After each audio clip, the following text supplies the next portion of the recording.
We'll get back to PJ Fleck in just a bit, but first some news headlines.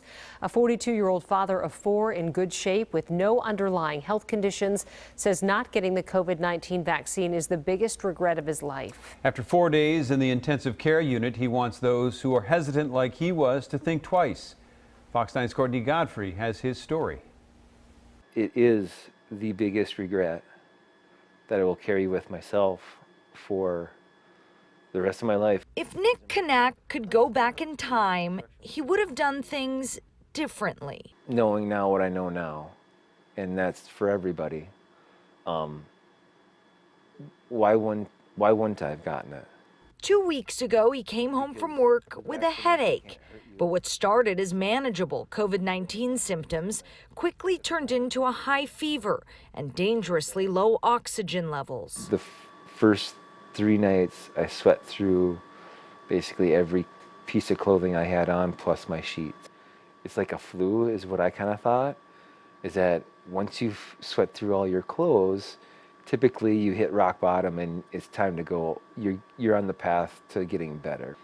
But that was the farthest thing from what I was going to encounter. He was admitted to the ICU at St. Cloud Hospital, where, according to hospital administrators, he's among the more than 95% of current COVID patients who aren't vaccinated.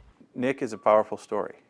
He is young, he's healthy, he doesn't have any prior conditions, and he still got critically ill and ended up in the intensive care unit. Dr. Jack Lyons says not all of his patients express as much regret as Nick, who chose not to get the vaccine because he's young and healthy. This is not a hoax. This is not the flu. This is deadly, but by and large preventable. The 42-year-old saying the hardest part is knowing that he gave the virus to his 6-year-old daughter.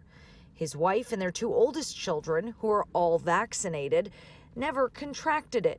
A testament, he says, to how effective the vaccine truly is. To have the opportunity and not to say anything, it would just be wrong. Nick says once his doctors give him the all clear, he will be getting the vaccine. The CDC recommends waiting 90 days after the infection to get your first shot.